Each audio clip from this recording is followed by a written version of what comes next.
Hi, good evening. I'm Joanna Garcia, and I just thought we're kind of in the middle of the Easter holidays, or maybe you're just starting your Easter holidays.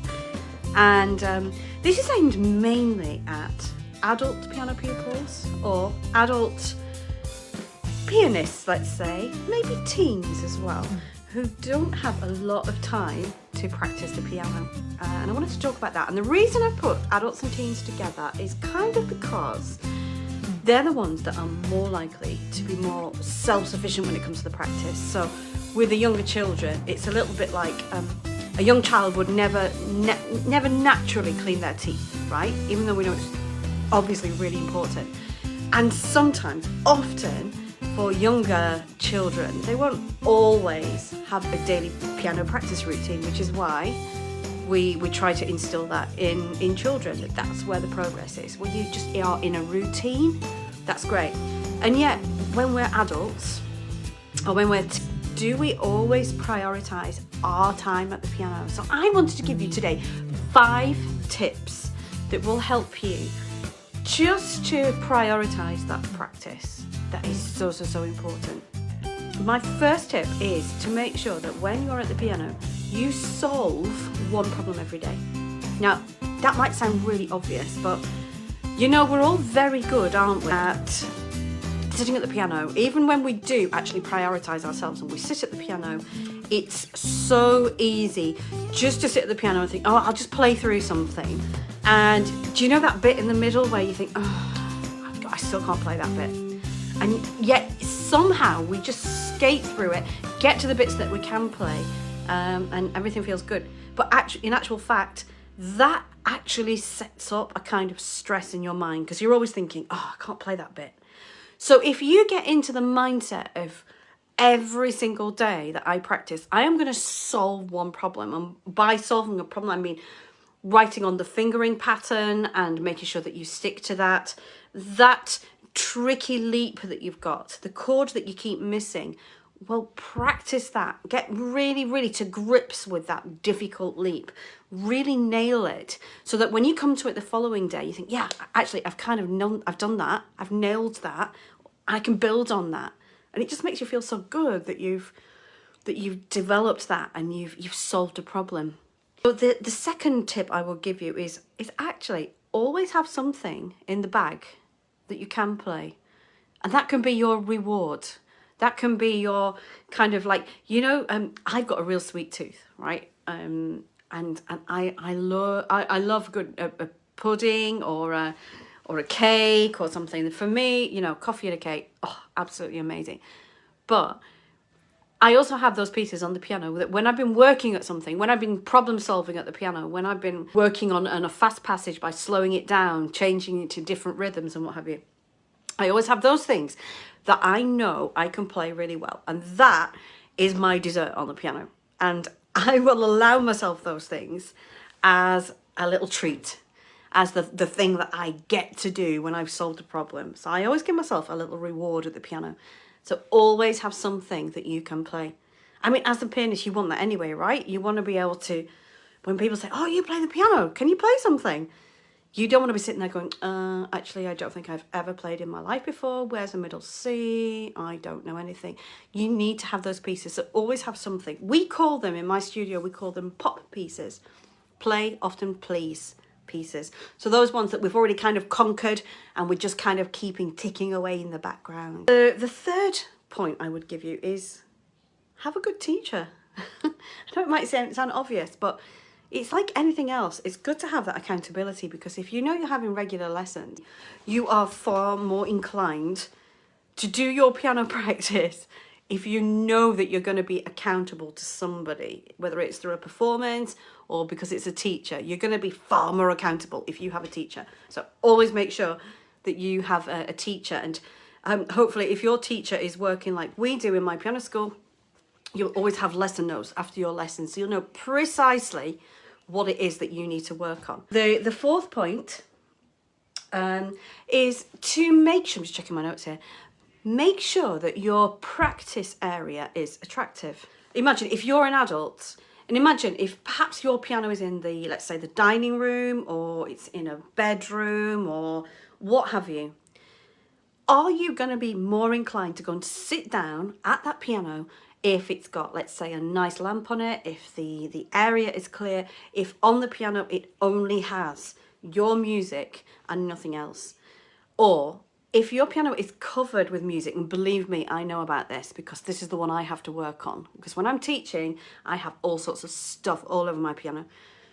But in all seriousness, if your piano is clear, if the area is attractive, if it's warm, oh, you wouldn't believe how many people tell me, well, you know, the piano's up in the spare room, it's not really very warm in there. Why on earth would you want to go and practice if the piano is in a cold room?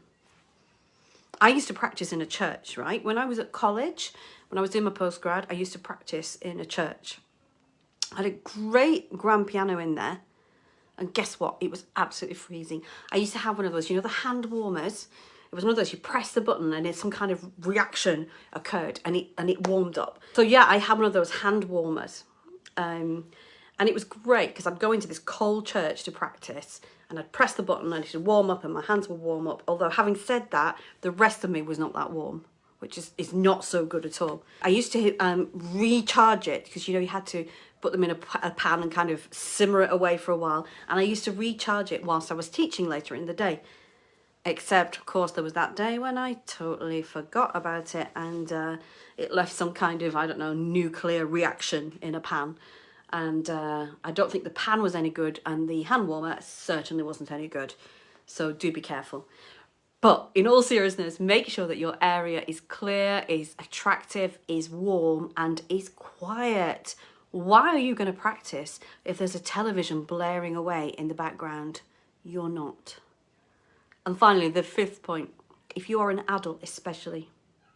Now, hit the love hearts if you can relate to this. Don't we tend to prioritise everybody else apart from us?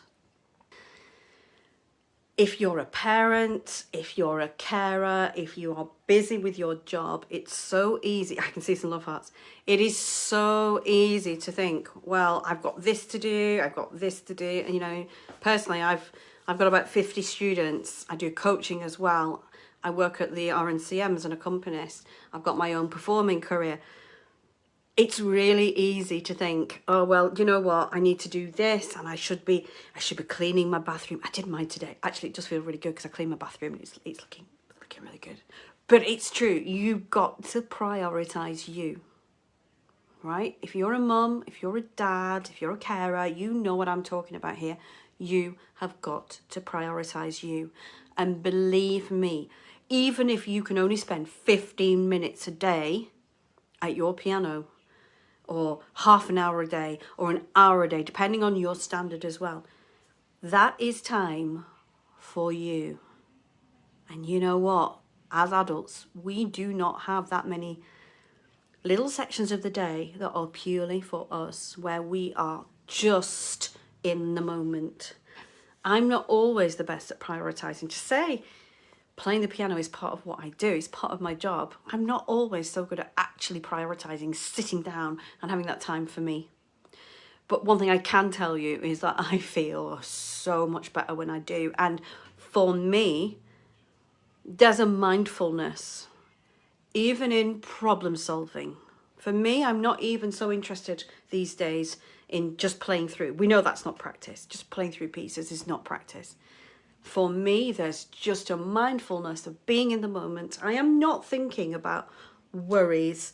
I am not thinking about what I have to do next. I'm not even thinking about chocolate. But when I'm practicing and I'm in that moment and I'm problem solving, I am 100% in that moment. And as adults, isn't that worth its weight in gold? So those are my 5 top tips for adults especially and teenagers. Oh, Patricia, I love that. I think I'm going to put myself on my to-do list. Well, how amazing if you did. How amazing if you actually did that and you prioritise you. Because don't they say you put your own oxygen mask on to be able to help everybody else around you. It's so true. So I say, even if it's not piano that you do, even if it's something else, how can you prioritize you? Yeah, and I'm gonna just set it as your little mission this week. Can you give yourself some time this week? Can you make some space for whatever it is that you do that floats your boat, that is just who you are? It's something that you're trying to improve in your life. How can you facilitate that experience this week? And you know what? If I can encourage you to do that this week, if I can encourage you to have some you time, then my job is done. If you've got any suggestions as well for how to prioritize you in your practice or in whatever it is that you do, please put them in the comments, because you never know, that might help somebody else as well. But have a great evening. See you later.